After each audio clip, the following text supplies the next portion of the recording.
cây sông Phú Nhi anh như nắng mùa muôn sương nồng ấm mùa bầu thì anh như xấu xí phù trên thấu tay thấu nắng anh như cơn mưa âu về ô cứ nhớ nồng anh như ya dáng thu cờ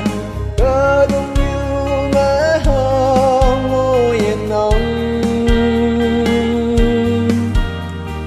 nó mẹ bữa tên như ngồi